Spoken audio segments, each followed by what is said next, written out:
Okay, everyone. Thank you for coming to this panel, this session. I'm going to be the moderator for this session. My name is William Webster. I'm a Professor of Public Policy Management at the Stirling Business School in Scotland. I am also a director of a research unit called CRISP, the Centre for Research into Information, Surveillance and Privacy, and we organise this panel. We organise a panel every year at CPDP. Now, CRISP is quite an unusual research centre. It's multidisciplinary. It's also networked, so it's spread across 5 different universities in the UK. So my university, University of Stirling, University of Edinburgh, University of St Andrews, Coventry University and University of Southampton. Across the 5 institutions, there are a number of researchers undertaking research that relates to different aspects of surveillance and privacy. Now, that makes us quite an unusual research centre, that we forward surveillance as opposed to data protection or just digital technology. And we use surveillance very explicitly as a term to understand technology because it embodies elements of power and the role of power that sits around new technology. So we are one of the few research centres, or maybe one of the only research centres globally that uses that term within its title. That makes us quite unusual. We're also quite unusual as a research centre in that we're very outward-looking. So we are not inward-looking academics sitting in our ivory towers, writing papers that nobody reads. We get out there in amongst government, in amongst policymakers. We do public lectures, we do a public online seminar series, we do doctoral schools that's open to global scholars. So we do lots of outreach type work, which makes us quite unusual as a research centre. You can find loads about us online, so if you look us up online, and that's one of the reasons why we always do a CRISP CPDP panel. It allows us to reach out to different audiences, often practitioners, with some ideas about surveillance and privacy from our perspective. So in the past, we've done these sessions on face recognition, we've done these sessions on smart cities, we did something on vulnerable people a couple of years ago. So we move around our topic areas, but we always do different sorts of panels. So the panel we've got for you, we're still this morning just hanging in, and this early afternoon, I've called, as I put it together, the vision thing. Okay, now I've used that title on purpose, but when I was thinking about what to say about the topic of the title, the topic of the panel, the vision thing, I suddenly remembered it has 2 important reference points. The first, if there are any Gothics in the room, is an album by the Sisters of Mercy from the late 1980s. Okay, but I wasn't thinking of that when I put the title together, but I've now realised it. The second touch point actually goes back to George Bush. So it was George Bush that used the term, the vision thing. And he used it because he was constantly being told he had no big picture ideas. And he said, oh, you're talking about the vision thing. So he used it as a way of countering a critique of his work around public policy and his aspirations before he came president, when he was vice president in America. But I'm not really using it in the way that he was using it either. What we wanted to do with this panel is think about how we perceive and how we think about the future of technology. And this is really important because often with new technologies, especially if they're emerging technologies, their impacts and consequences by definition cannot be known. We do not know what changes they will enact on society. Obviously they interact with social structures. The changes that will happen in the future cannot be known. So we have a void in what we know. Okay, that void can be filled. It can be filled by private commercial companies that maybe have something to sell. It can be filled by politicians that tell us how good a tool or a technology will be to deliver a public policy or a service. It can be filled by academics that do research to try and understand and evaluate where a technology will go. So the vision thing for the perspective of this panel is, how do we think about the future? How do we understand what technologies will do and how do we fill that void? So what I've tried to do is put together a panel with speakers who are going to offer us different perspectives on that process. So how thinking and perceiving about the future of new technology, and obviously I've asked them just to touch base with privacy and surveillance as we go through their presentations. Okay, so the four speakers, I'm not going to go into great detail about their bios. I'm just going to introduce them and just one line about their perspective or their background, so you get a sense of where they're coming from. If they want to say more about themselves, they can do that in the time they have allotted to them. So we have Professor Greg Singh, who's my colleague at the University of Stirling. He's a professor of media and society, and part of his work in the past is writing about Black Mirror. So kind of a science fiction perspective about how we understand or how we think about the future and our relationship with new technology. Okay, we have Patricia Lustig, who is from the Association of Professional Futurists. I really wanted a futurist on this panel, and she's going to talk about how they think about the future, but also how they inform their clients about how to think about the future. And then we have Antonia Mochen from the Joint Research Centre of the European Commission, and she has some responsibilities around Foresight and advising the Commission and various research activities the Commission does around how they embed and think about foresight in relation to new technologies. And then we have Professor Rosamund van Brakel from VUB here in Brussels, and she's going to talk about how DPIAs can be used to think about the potential future harms in relation to the application of certain technologies. So I've tried to put together 4 different perspectives, and we will see if they clash or they complement one another. I have seen the slides, so I have an idea. Sorry, an idea what might happen, but I don't really know. The panel from Black Mirror to Foresight planning was to capture those different perspectives. I have one practical thing that I need to say is that I've told my speakers to speak for about 10 minutes. I know they could strictly speaking, speak for a couple of minutes longer. The idea being we want as much time for Q&A and discussion, but when you ask questions in this particular room, you need to come up to the microphone so that they're recorded, and also I'm to remind you that it is recorded, the session, but the questions won't be captured unless you come up to the microphone and ask the questions here. But hopefully there's going to be enough time for everybody to ask their questions or even to make comments. It doesn't have to be a question, it can be a comment about what you've seen and heard. Okay, so that's me. Welcome to the session, and I'm going to pass over to our first speaker, Professor Singh. Okay, thanks, William. Do we have a slide clicker? We have a clicker here. Okay. That's great, thank you. Okay, thanks everybody for coming along to the panel today. I feel like a bit of a sort of interloper amongst these visionary titans, but it's really interesting to kind of talk from a science fiction perspective, because I think science fiction, like future visioning, like futures thinking, tends to look at the potentials of, you know, how we can materialize the imaginary in some sort of way. So William mentioned that I've written a book on Black Mirror. It's coming out in August of this year. Actually, I literally just finished, and I have the author's proofs with me right now from the publisher. So that's imminent. Just staying with that book for a second, and I'll talk a little bit about one of the cases from the book momentarily. But so I cover 3 themes that happen throughout the series of Black Mirror, throughout all of the seasons. They recur quite a lot. The first is on memory, identity, and personhood. The second, which is directly related to this particular conference, is on surveillance, control, and satisfaction. So seeing others suffer or pay. And then the third theme is on gamification and labor. And like I said, influencers and influencer culture and things like that. So there's some really interesting things that I look at and I discuss in the book that have a lot of relevance for thinking about our relationships with technology.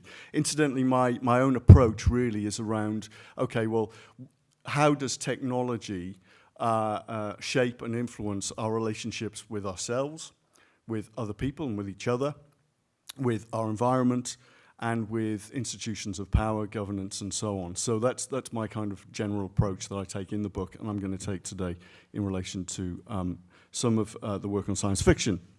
So 3 key things that I'm going to cover very, very briefly. What is science fiction, and what is it for? 3 techniques of SF futuring, so defamiliarization, extrapolation, and something called cognitive estrangement. I'll get into those in a second. And then finally, unintended or inevitable consequences of legacy, of augmentation, and assistive technologies. And hopefully, some of these themes will be taken up by my fellow panelists, but in relation to their applied contexts. So I'd just like to open with Cheryl Vint is a Canadian philosopher and cultural theorist. She's working in UCLA, I think, or UC Riverside. And her work, like mine, falls somewhere in between science fiction studies and science and technology studies. And she says that she asks some questions about science fiction, its function and what it's actually trying to do and what it's for. And she asked these questions. Is science fiction predominantly a genre that has to do with plausible scientific extrapolation, perhaps even with educating the public in scientific literacy? Or is it predominantly a literature of social change, often using futuristic technologies to establish that its stories take place in different worlds, but remaining more interested in social than scientific change? So there's two elements there that she speaks to. One is around science and the ability of technologies to shape those relations that I've spoken about, but also the potential for making material change, for changing things for the greater good, the common good, for the better. The notion of defamiliarization is a really, really useful one, and it's something that often I use in my workshops on creative writing and on speculative fiction for my focus groups to get people to think more about consequences, unintended or intended, in terms of some of the technologies that they're looking at, or in terms of environmental issues, for example. Defamiliarization is really useful, and it comes from ultimately from Bertolt Brecht, but the cultural theorist Frederick Jameson uses it really well in a lot of his work on science fiction. And this is what Vint has to say about his work on science fiction. She says that the genre's function is not to predict the future, as people sometimes imagine, and as popular journalism often implies, but rather to defamiliarize and restructure our experience of our own present. So it's kind of getting us to think about what we are familiar with, what we are comfortable with, and what we know, and then to remove ourselves from that somehow, to make the familiar unfamiliar in order to critically engage with it, in order to question it, in order to think through some of the alternatives that might be possible through the development of certain technologies or certain relationships we have with technologies. Another really key example from science fiction studies that I like to draw from in relation to this, to define what the genre is and what it's doing, is from Darko Suvin in his Metamorphoses of Science Fiction from 1979. It's one of the key touchstone works in science fiction studies. And he attempts to define science fiction through the concept of cognitive estrangement, which is related to defamiliarization. And again, it's based upon Bertolt Brecht's notion of estrangement, or I can't pronounce the German. But essentially, he says that he talks about a representation which estranges is one which allows us to recognize its subject, but at the same time makes it seem unfamiliar. So it's really related to what we know, but also it's something which is somehow alien or alternative, which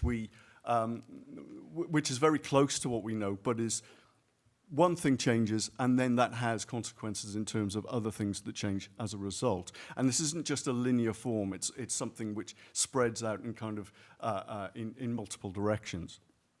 And Vint says that this movement back and forth between a normal world that begins to appear strange and a strange one that becomes more normalized as we immerse ourselves in the SF world is the source of the genre's ability to be a reflection on reality as well as of it. So it gets us to question how our relations with technologies, with the unknown, with the alien, with the alternative, really, kind of shapes our reality. It shapes our worldview quite literally.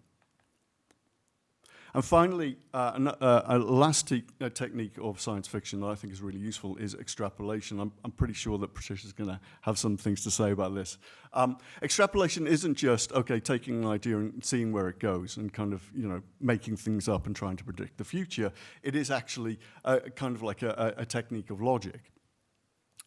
So Vince says that Suvin insists that the difference between the text world and our own be based on rational extrapolation, not mere fantasy. And that's the key kind of distinction here, is that it's not about fantasy. Even though it uses the imagination, it does so on clear sort of rational, sort of logical grounds. Suvin prefers the more enabling ideal possibility, that is, any conceptual or thinkable possibility, the premises and or consequences of which are not internally contradictory. So it has to make sense, it has to be plausible, it has to follow some kind of logical consequence. So getting back to Black Mirror, and I want to just talk very, very briefly a case study that I used from the season 2 episode, Be Right Back. Is anybody familiar with Black Mirror, first of all? Okay, and this episode? Okay, so just very, very, very quickly. So it features 2 characters, Ash and Martha. They are married. They're a young professional couple. Ash dies in a traffic accident. Before we get to that point, though, we know that he is a very, very heavy user of social media, and he's leaving data points all over the place. And of course, that data is aggregated. It profiles him. It follows him around, and all of that stuff. So. What happens is that, through Martha's grief, she encounters a technology that would enable her to make an automaton, a simulation, a full replica of Ash, drawing from all of the rich data that he has amassed over the years through his social media accounts, including an incredibly good likeness. But of course, it's built upon his best photos, because that's what we tend to post. The reason that I find this really, really useful is because what we're looking at is essentially is an assistive technology. It's something that is going to hopefully, or it has the potential to, get Martha through her grief. And there are versions of that in the real world, obviously, but this is something that is built upon that, and then it takes it much, much further. And there's a number of questions that we ask, and we need to ask them because we start asking the first question. Once you start asking a first question, a number of subsequent questions just emerge. They offer themselves because you're following that line of extrapolation.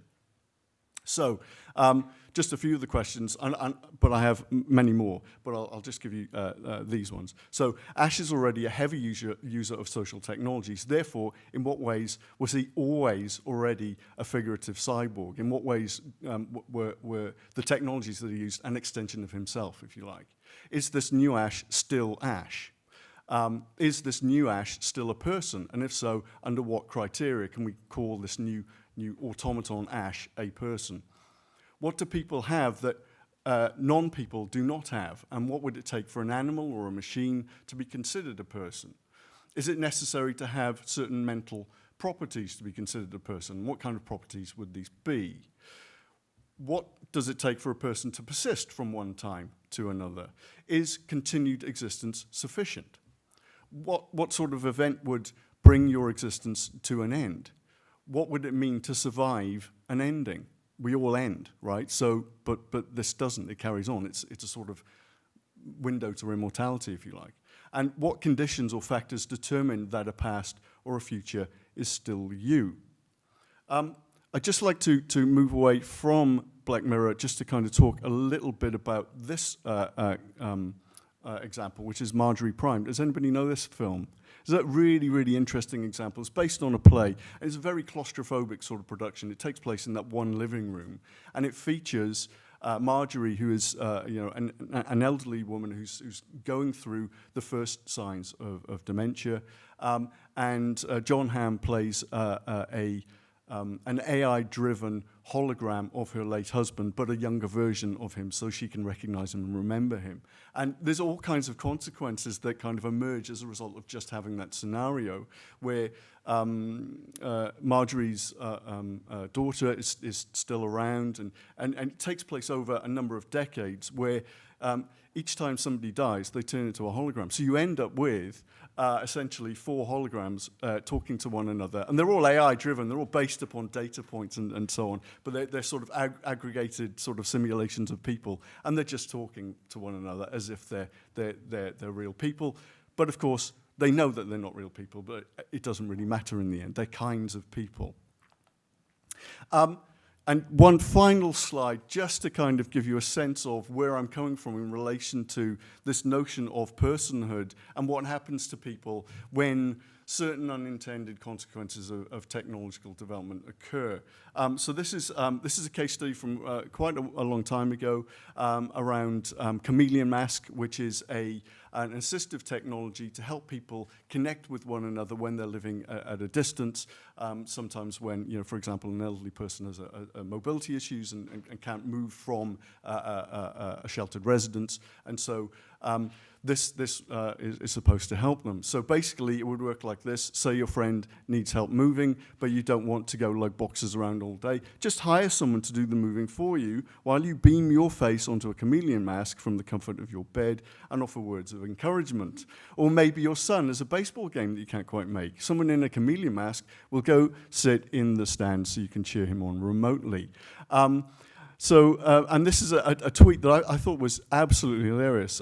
So Human Uber, developed in Japan, provides a way to attend events remotely using another person's body.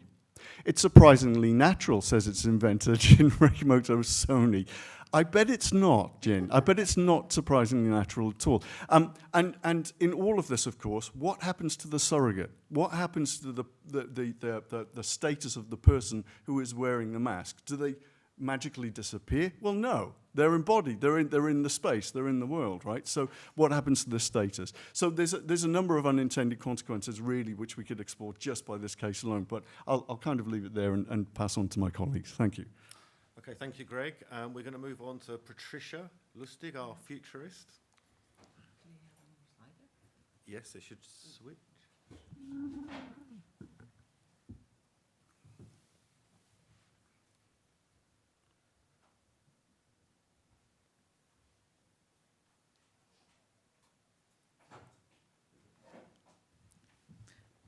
I'm going to talk a little bit about the importance of using Foresight. In 10 minutes, we can't talk about it a great deal. But we link into some of what other people have said because I want to talk to you about how we think about the future, which needs to be different to do it well. And about things like we're missing positive visions of the future, certainly in politics. And adding to what Greg has said, one of my bugbears about people not paying attention to unintended consequences. So I'm going to do a quick rush through, and I'm going to give you 2 structured methods that you can take away and use because we don't predict. So the future is actually, you can see it as a foreign country. And for sure, culture shock is guaranteed because it's very different. So we use foresight as a word for creatively imagining futures that are different from today. And we really mean different from today. They shouldn't be just an extrapolation, what we call business as usual, and thinking what it'll be like in a year or 2, because that's guaranteed not to happen. We can't predict any one future. It is inherently uncertain. So I have a real aversion to, the one future, the future. If I use the future, it's usually the futures because we don't know which one we're going to get. But what we can do is use structured methods to anticipate and develop, as Greg said, plausible potential futures that are different from today, that are not yet imagined. We can anticipate, but we can explore how they might play out. And the importance is in having and convening that conversation because we know we can't predict. So we can prepare for a range of them and be more resilient. And they can be both preferred and feared, but we would really like to think about, if it's a preferred future, how do we move towards that? How do we influence towards what's preferred? And for feared futures, how do we mitigate and protect? So in one of my books, called Strategic Foresight, I developed the idea of foresight muscles as a metaphor, because you have to think differently and you need to develop that thinking, just like you develop muscles if you're going to do a marathon. You don't just start today and do a marathon. It doesn't work. You have to practice first. So if you want to learn from the future and improve how you think about the future, then you need to think about how you think.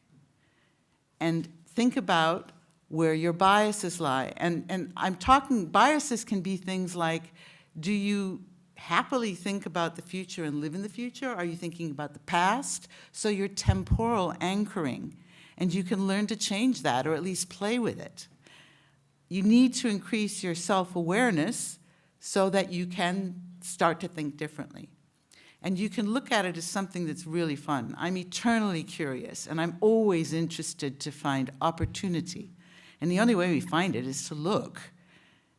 So once you have started to learn how to think about different futures, and you've got a range of them, then you can use what you know about what's happening today to monitor in which one of them you are, or which group of them you are, and help yourself steer through the uncertainty and ambiguity, because part of what you do with, say, your mitigation is you've got a set of tools you can utilize to say, oh, we're in this one, so I know I have to do this. I have a plan A, but I have a plan B and C and D as well. You can navigate by adapting and changing plans and strategy as needed, because you've got some in your backpack. And you've discussed it with your colleagues, and so you all have a shared understanding and a shared vocabulary. You can identify what you can influence to move towards the future you prefer, or the parts of the future that you want to see happen, and it increases your resilience in the face of change. So foresight helps you focus on resilience. It's one of the important roles that futurists play, is helping society and organizations anticipate things that could happen and changes that are due to ongoing trends and threats. So building upon them, they can go right or left or up or down, but if you think about how they could go, then you kind of have an idea, and you might be able to do something about it more quickly. A system is resilient if the system or society, or I'll add organization, can recover within a specified time period after an event or due to ongoing events. Our world, I'm sure everybody knows this, is reliant on interdependent systems. We need to explore unintended consequences and what we might do to increase resilience. And foresight can improve resilience through anticipation, as long as it also leads to action. These are not things, you do all the work and you put it on a shelf somewhere. These are things that you use.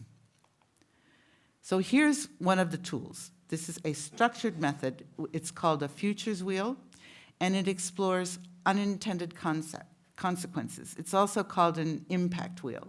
And here's an example focused on a suggestion that computing is everywhere. So you have the impact 1 is in 2 to 5 years, impact 2 is in 5 to 10 years, and impact 3 is in 10 to 30 plus. We want to think far into the future, which is hard to do. And that means it's uncertain, and that means it may not happen. So what it looks like is here. We say computing is everywhere. So what does that mean? That means that potentially surveillance is likely to increase.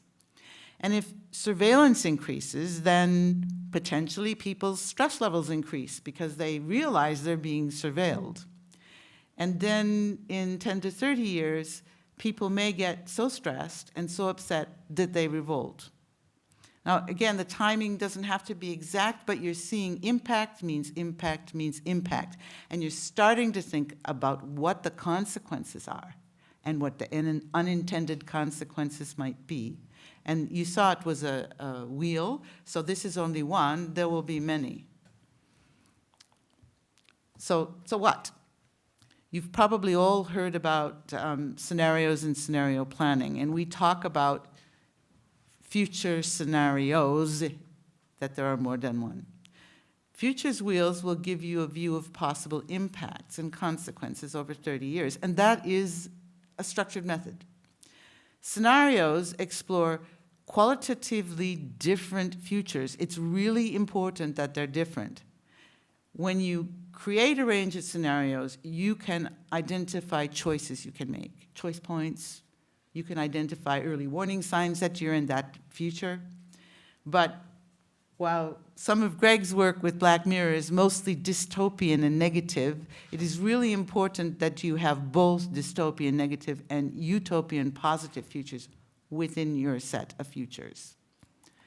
So here is, very quickly, another structured method. Many of you will know this. It's just a scenarios matrix. To create a scenarios matrix, you choose two different concepts, one for each axis, and then you develop opposing endpoints, like a continuum. So you will see that one of mine is regulation, and that's full regulation versus no regulation. And the other is how we go on AI. Do we achieve AGI, or do we stall with the development? Is it a bit of a damp squid? But this will give you 4 very different futures.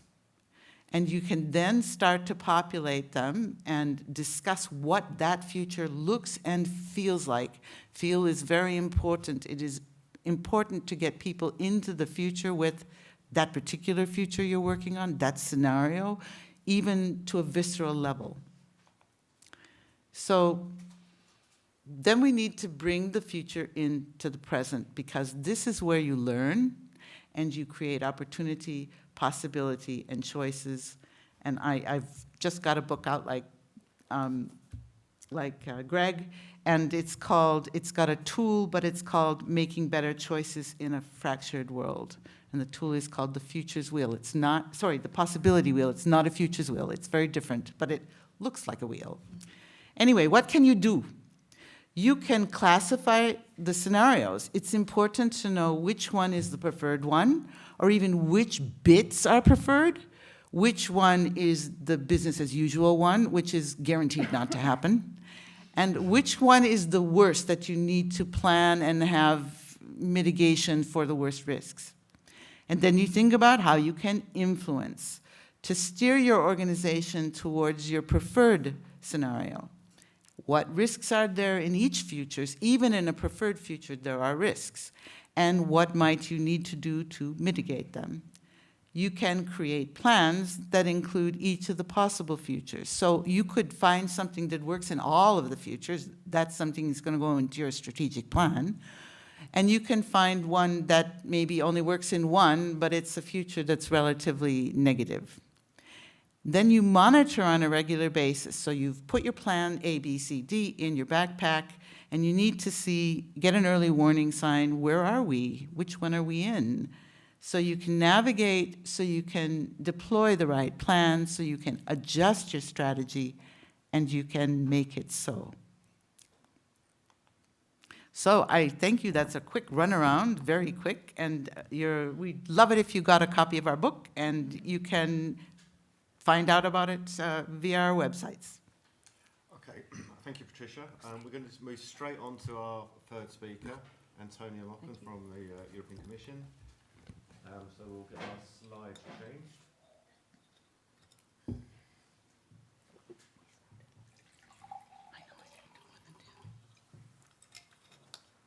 Great. Okay, thank you, William. So, yeah, I'm going to talk about a specific example of how Foresight, some work that we've been doing within the Commission on Foresight contributing to anticipatory governance. And even though we didn't plan it like that, I actually used quite a lot of the tools that Patricia just talked about, so that's kind of quite nice. I work, I'll talk a little bit about the EU Policy Lab where I work. I'll talk a little bit about our Foresight and anticipatory governance work. what we did within the project we did, which is on neurotechnology, and what's going to happen next. So I work in the EU Policy Lab, which is a unit of the European Commission based in the Joint Research Centre, which is the Commission's in-house scientific service. And we're less about science for policy and more about the science of policy making. And within the EU Policy Lab, we have 3 disciplines, but we draw on all kinds of work to kind of support our colleagues in policy making DGs and agencies. We have behavioural insights, we have design for policy, and we have the Foresight team, which is where I have been working. I'm also actually deputy head of the overall EU Policy Lab. So within the Foresight team, we have 3 kind of main strands of work. We work on emerging risks, we look at sustainability transitions, and we also work on technology foresight. And just before I dive into that, one of the things that we do as the Foresight team is we support the Commission's strategic foresight work. And there's a report that comes out every year. And this year's one is actually on resilience. So really making that link with the importance of foresight and thinking ahead and thinking about possibilities in our possible futures and not assuming that everything that we're doing today is on a straight line into the future. Recent events show us very concretely that that is not the case. Foresight is about providing us with structured methods of exploring that rather than going, oh my God, it's all so scary, I'll just pretend that everything's going to be the same. So that's the idea of Foresight. So within the Tech Foresight team, we undertake various different activities, some to support funding. We work with the European Innovation Council. We've worked with our colleagues in pandemic preparedness. But the project I'm going to talk to you about today was where we're thinking more about anticipatory governance. So we look at thousands, literally thousands of signals of emerging technologies, but sometimes these will coalesce into thinking, this is a technology that's coming at us, and we really need to think very deeply as a society, as an organization, as a entity, what does this mean for us? Where is this going to take us? And let's be masters of our future and not be defined by other actors, but really think about, of all the possible futures that this technology could offer us, which are the ones that we want, and how are we going to move forward into those? So this definition of anticipatory governance comes from the OECD, who have done quite a lot of work on, with toolkits, etc., on this anticipatory governance. So it's an approach to thinking about the future, exploring it actively before the moment comes where governance is required, making policies more resilient to unanticipated changes, strengthening the social contract, fostering public trust, and promoting more agile and resilient governance. And within the toolkit of the OECD, which is what we based our activity on, this is our first attempt to really have an approach to technology foresight for anticipatory governance. You scan the horizon, you look at these signals of what's coming, and when you see something that's worth interesting, you dive down a bit into a preliminary diagnosis. And if you think, yes, that is actually quite interesting, you do an extended appraisal, and then that hopefully will inform your governance approach. And at the bottom here, technology foresight is just one of the tools that are useful in this.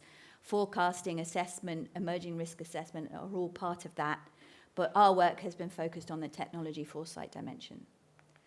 So the case study that we took to consider how we can manage this is neurotechnology. So these are technologies that monitor or stimulate we did the central nervous system rather than the entire nervous system, and these can either be implanted or non-implanted. And we started with this preliminary diagnosis, taking the factors that the OECD guide indicated. Is there uncertainty about this? Well, yes, I think we thought that there was uncertainty. There was lots of emerging technologies, which of them will come to fruition or not, so there's definitely a lot to be explored. Is there a risk? Absolutely. We are planting things in people's brains. There is quite a high level of risk. Even within the medical devices directive, there are risk levels. Is there public concern? That one we felt no, that there wasn't really, that there wasn't really discussion yet publicly at level other than in topics in fora like Black Mirror about neurotechnologies. Pace of maturity, absolutely very fast. Things are really developing, and what has really led to the speed of that development is the development of artificial intelligence, large language models and machine learning. So the interpretive possibilities of neurotechnology are very far from where they were just a few years ago. Governance gaps, absolutely. Non-implanted, so wearable and non-implanted devices that monitor are not covered by regulation currently in the EU. So there is definitely a governance gap there. And is there strategic importance? Well, we felt that that was also something that was quite probably the case. There is a lot of development going on in Europe. Whether we're able to harness the innovation there for future competitiveness, etc., made this a strategically interesting topic to look at. So some of the use cases that we identified in the literature review that we did, and I must also mention Beth Parkin, who is a neuroscientist, neurotechnologist who worked with us on this from the University of Westminster, and her support was absolutely invaluable. So wearable headsets to monitor levels of intoxication. Electroencephalography embedded in car headsets to monitor driver drowsiness and to provide alerts and so on. Sleep enhancement through EEG in headphones or sleep masks. And also the use of sleep enhancement to embed and enhance learning. So playing music while you're learning something and then playing that music in headsets overnight in order to embed the learning. Helping people who are doing security in airport with their speed of awareness of problems. So they see a problem, their brain registers it, but it takes longer for their sort of consciousness to register it, and the neurotechnology can help pick up. You saw something there that you're not sure about, go back and have a look. Concussion diagnosis. Headsets are being used, actually, it's the same headset as for intoxication. There are any number of law enforcement applications around eyewitness verification and lie detection and so on. Cybersecurity, so using brain patterns for unlocking devices or whatever. And then neuromarketing, including voting intentions. There's a study cited in our report that shows that you can infer people's voting habits from their brain data. So a number of the issues that this brought up is consent.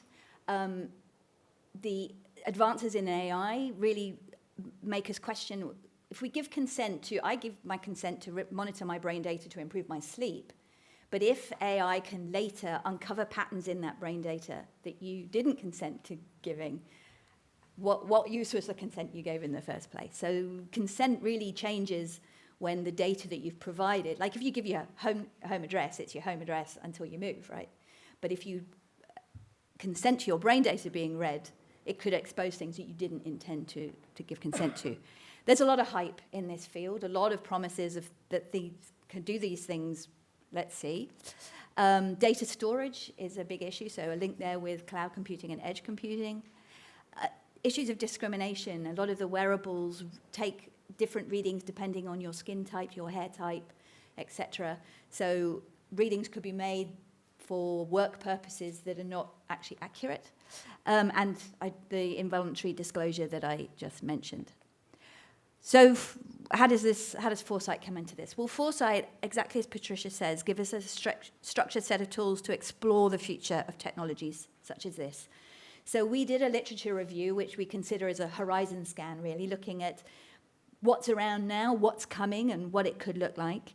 And we used the futures wheel to say, okay, if this product is on the market in 10 years' time, what are possible effects that it could have?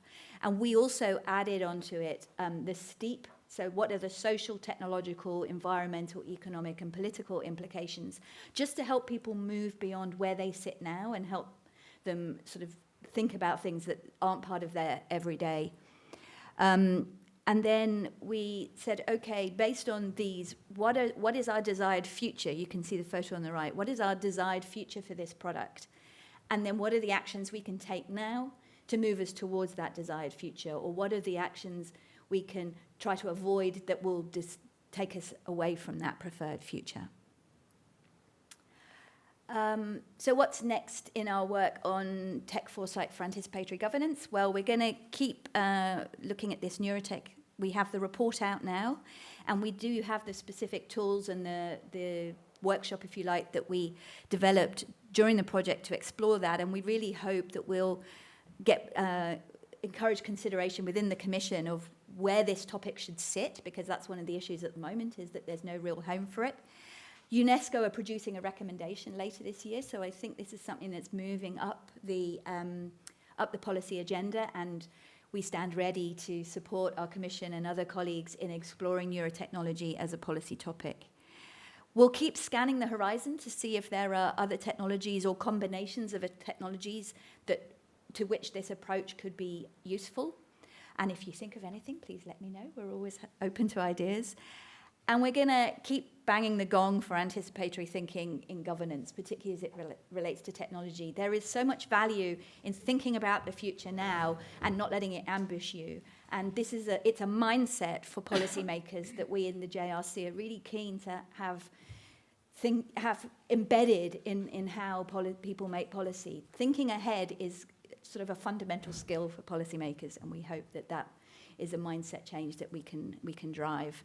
And the report is out now. It just got published. I put lots of pressure on because of the event today. So it's out now. And if you're interested, do please go and take a look and let me know what you think. I'm really interested to hear how people react to it. There we go. Brilliant. Thank you, Antonia. We're going to move on to our final speaker straight away, Rosamund van Brakel from VUB.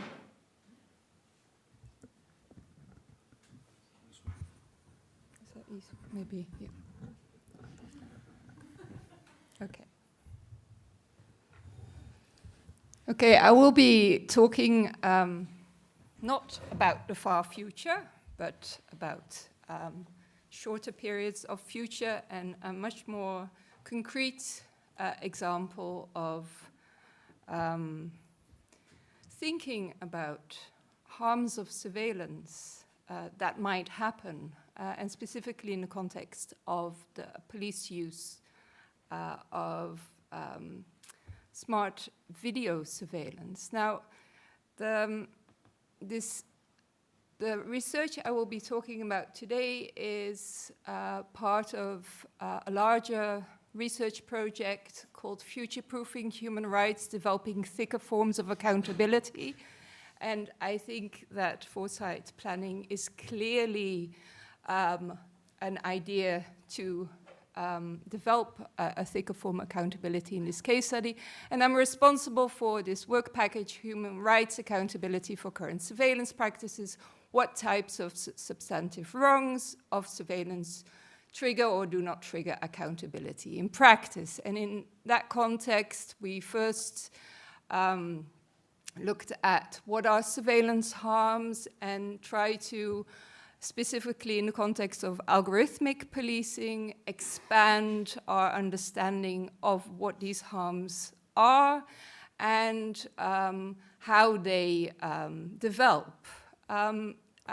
We published a paper on this, and we propose to expand our thinking about harms to include relational harms, cumulative harms, and I think something interesting for foresight planning, and as well is unexpected harms that will happen in the future, so that there's kind of a ripple effect towards the future that is often not taken into account when doing risk assessments, harm assessments, because that's mainly very much focused on a certain moment in time. Now, these ideas of relational harm, I think, are also, and in general, thinking about harms, thinking more in a broader way about harms than individual rights. I think Black Mirror is fantastic for that, and this is one episode of the last season in which a woman is almost dead, and she can, or the husband is told she can live, but it's on subscription. So they have to pay, and that's how she can live further. And of course, the subscription constantly changes. So there's a premium subscription. They have to pay more because there's some bugs in the system, and if you want to get rid of the bugs, you have to pay more and go to the privilege. Now, this couple she's a teacher. I forget what he does, but they are not very rich. So he tries to find all these ways to find money, and by doing that, he's actually harming himself. So here you see a very interesting example whereby it's relational harm. The partner is being harmed as well, and you cannot really capture this when talking about privacy and data protection. So that's kind of what we were getting at in the article as well. Now, the research specifically I want to talk to today, and I think is actually interesting because data protection impact assessments that need to be conducted by law enforcement are kind of foresight tools. They have to make an assessment. What are the risks of if we want to use, for instance, smart video surveillance, facial recognition? And what we see, so we did some more empirical research to find out what is actually happening in practice. You know, what is this? What is happening? How are they seeing harms? And so we did 130 freedom of information requests to ask for DPIAs. We made very clear we weren't interested in any sensitive information. Summaries were good, redaction, we were interested in how they defined proportionality and what harms they identified. So from 130, only 10 police zones responded and sent us. No, they didn't respond, but those were the only ones who sent us the DPIAs. There were some very negative responses saying we had no right to see it and they were not going to send it. There was others were very willing to help and said, let's have a chat.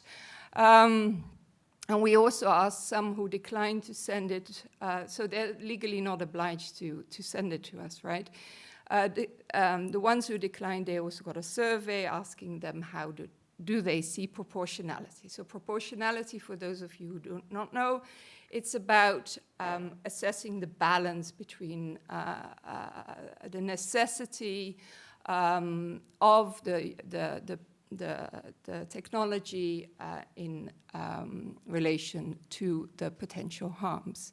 We also looked at reports by the police oversight body, the police data protection body in Belgium, which is the COC, and media coverage. Now, this quote by one of the data protection officers of the police, I think, summarizes a lot of what is going on in Belgium.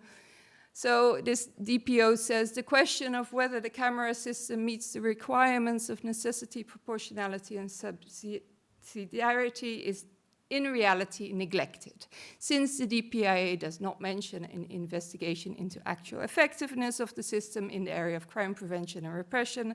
As the municipal policy stands now, the necessity and usefulness of video surveillance are not up for discussion. The usefulness of video surveillance as such is simply not questioned, rightly or wrongly. It is an indisputable fact. And this came in our results. We constantly got this message. It is a fait accompli. There is no reflection about, do we really need it? What are the harms? This is not taken up in the data protection impact assessments. Well, actually, these impact assessments should be a kind of foresight tool to really think about what harms, and especially also unexpected harms, could happen. There, I also want to make a comment about, we cannot know the future, we cannot know the future harms, but actually when looking at technologies being used by police, we actually do know a lot about the potential harms. There's lots of scientific research, and yes, we now have AI, and there are clear differences, and there are new unexpected things happening, but a lot we already know and can be used in these kinds of assessments. So the conclusion of our research is one, it's considered a fait accompli. There's no really reflection, do we really need it? There's no input, scientific evidence. They do not underscore their arguments with any evidence. They don't question, investigate surveillance or the harms. And so this is, I think, something interesting that Adam Molnar in Australia, a similar find is that the assessments do not question, investigate, debate surveillance harms, and is instrumental to, as opposed to restrictive of, the exercise of police surveillance powers, despite the presence of legal safeguards. So on paper, in the law, it all seems very fine, but then when you start looking at what is actually happening, it's not working. What we also found is what we're calling operational proportionality. The assessment is being done very much from this operational perspective. When they think about, when they talk about privacy, it's very much about how the police themselves is dealing with the data. They seem to assume that they are protecting citizens' data and they do not do any harm there. Insufficiently accounting for the complexity and foresight of surveillance harm, so that's what I already mentioned. The focus is very much on legal compliance. There's very little reflection or expertise sought or scientific research used to look at this. There's very limited attention to harms in general, and only privacy is often mentioned. And lack of transparency is a huge issue, so we only got 10 DPIAs. And also, if you look at the oversight body, they have a staff of 11 people, and they have to deal with 185 police zones who all have to conduct DPIAs. So it's impossible for the oversight body to check them all.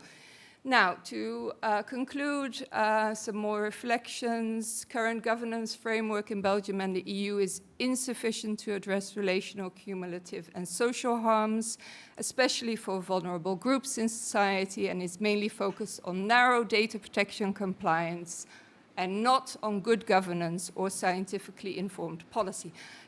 I'm only saying this from this police perspective. In other areas, it's probably better, but this is what we are finding. Proportionality assessments in Belgium fail to safeguard citizens from harms, and when there is attention for harm, it's limited to a narrow interpretation of privacy. If there is foresight planning, and I really doubt there's any kind of foresight planning with the police, it will be characterized by this operational dogmatism, very much focused on efficiency, usefulness. It will be about the budget that is there, and we're using it for that. But there's no attention at all to potential or unexpected harms.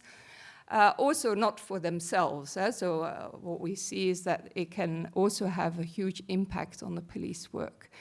Living labs that are mentioned in the new Belgian government coalition agreement in the context of facial recognition are a step in the right direction, but the way that these living labs and also regulatory sandboxes that are taken up in the AI Act are still very much focused on legal compliance and are not especially in practice, will not take up scientific research that is actually looking at harms of surveillance. An interesting example here is this AGIS project of the Antwerp police.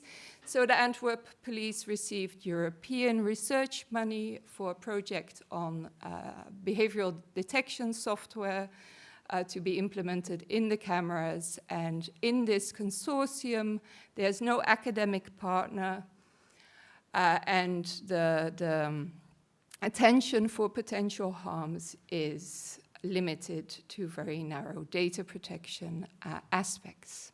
Finally, I think science fiction, Black Mirror, could actually be very helpful in helping us to think in a broader way about harms and the future, and also help us imagine other futures. And so Black Mirror is very dystopian, but there are other science fiction stories that are more inspiring for other futures.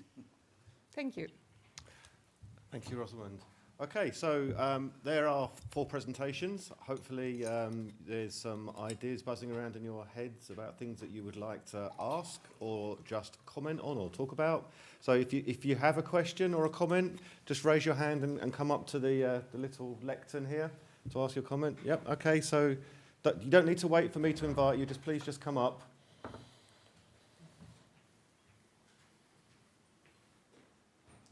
Thank you very much. I really enjoyed the panel. Thank you very much for all the presentations and for connecting the different perspectives. I guess my question is maybe for Antonia. I'm really curious what happens after you produce a Foresight report. Like, could you walk us through the Foresight pipeline after you release your product, and who do you speak to? Do you monitor what happens from decision makers or policy makers, and how do you monitor your influence of your own report? I guess that's the question. Thank you. Yeah, well, it's the thing we struggle with a lot, you know, how do you show the impact of Foresight? And if Foresight is a mindset, then it's very difficult to show that impact. We have examples of where we have worked with a Directorate General, and I'm talking broadly for Foresight here, that we do not just my projects, but for example, we did some work on the digital transition for farmers in rural communities. And so we created a toolkit that went out, and one of the things that Foresight does is it provides structured tools for you to think about what might be difficult or complex or whatever. So we created this toolkit for rural communities to talk and farmers to talk about and understand and think about what the digital transition might mean for them, where it could take them, where they would like it to take them, what the fundamental principles were, what the fundamental values were.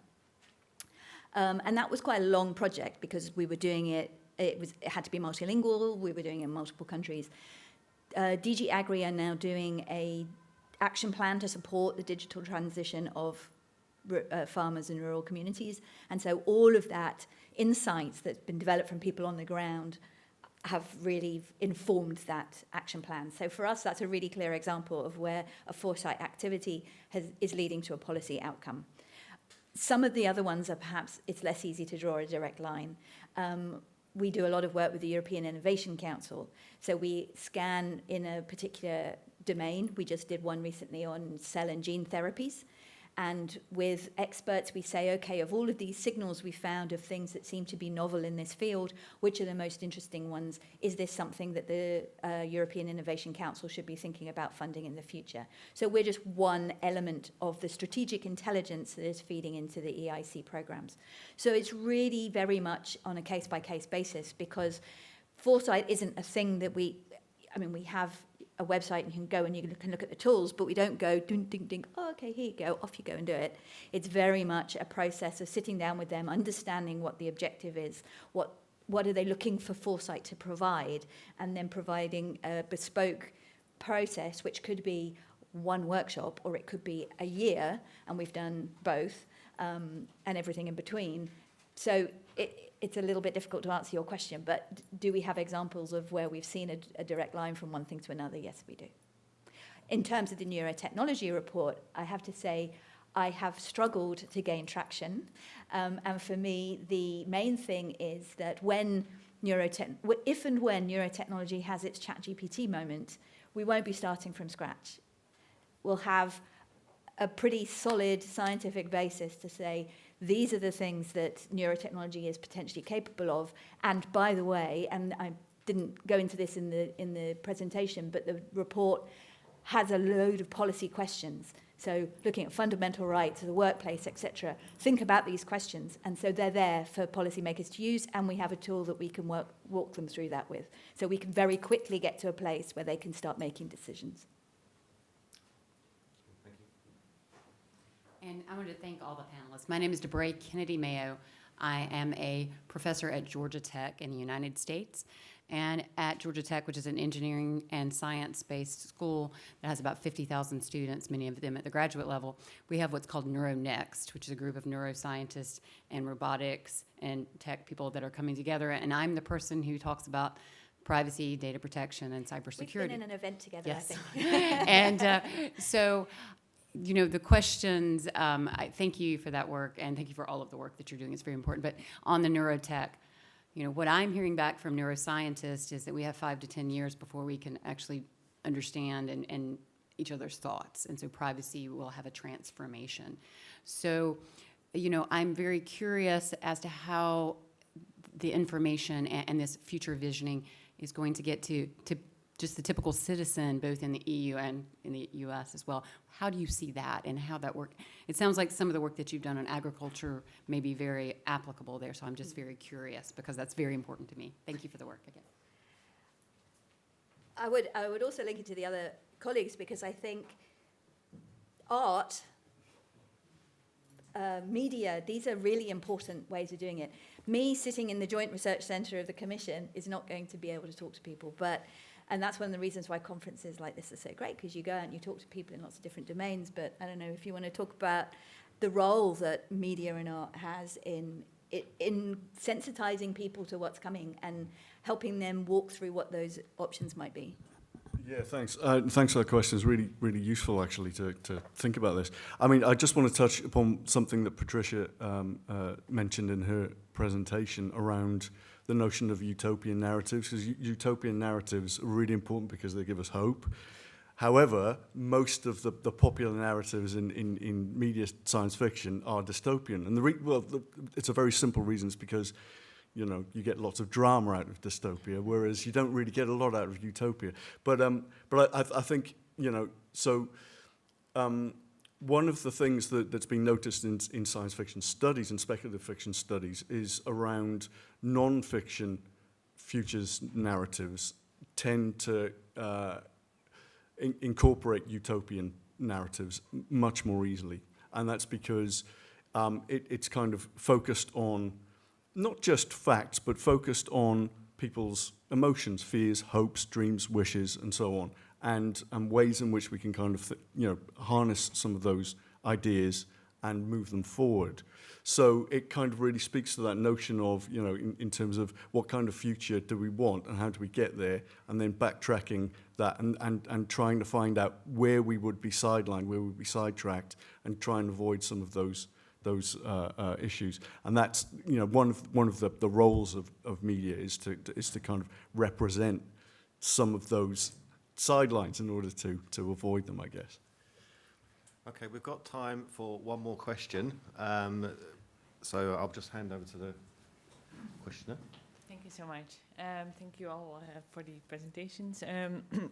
So I call myself a speculative legal design AI futures researcher.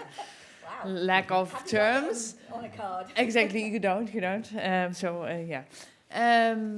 Experiences. I'd love to hear your experiences, because working in the legal field, it's very difficult to argue why these exercises are relevant. I mean, I can explain them from my own, the way my own vision and my thinking about the harms and the impacts and what if. I mean, it really helped me think better and the need to imagine harder. But then I face a lot of my colleagues, and it's nice to do a war game and then what. So indeed, I guess it kind of comes back to how do you then implement it and make them see the seriousness of what we are actually doing. So I'd love to hear some advice and some experiences. Yeah, I've had some experience with that. And particularly working with organizations where you've got economists and lawyers together who want evidence base. And it's really, really difficult. And when you've got a good champion saying this is important, please bear with it, and you can get them to bear with it, and you start going through your set of tools, there comes a point that's not that far along where they say, oh my God, this aha moment. So one of the things that I and my colleagues are doing at the moment is trying to develop tools where they can quickly see it. So what you need, all you need, it's like a bridge. And how can you get people to take a few steps onto that bridge so they get the aha moment? And, you know, I've been doing this for about 30-odd years, so you can have tremendous disasters as well. It's not all good. But over time, what I have learned is that the most important thing is having the champion, and the next is having a good bridge. Because all they have to do, and that frequently is about designing something, an experiential piece, so they get a visceral experience of living in a future, which potentially is not about them, but somebody like them, so it's not frightening. I'm afraid we've run out of time. Before we thank our panellists, I'd personally like to thank them for giving up their time and for doing 4 great presentations and engaging in a conversation. I'm going to use my newly acquired Foresight skills to suspect that you're all hungry and that your tummies may need filling. So I believe that lunch is upon us any moment now. So I'd like to thank you all for coming along to this panel. Thank you for listening and joining in. And can we thank our speakers in the usual way? And thank you very much. And of course, they'll be happy to take questions and comments by email or during the rest of the conference. So thank you very much.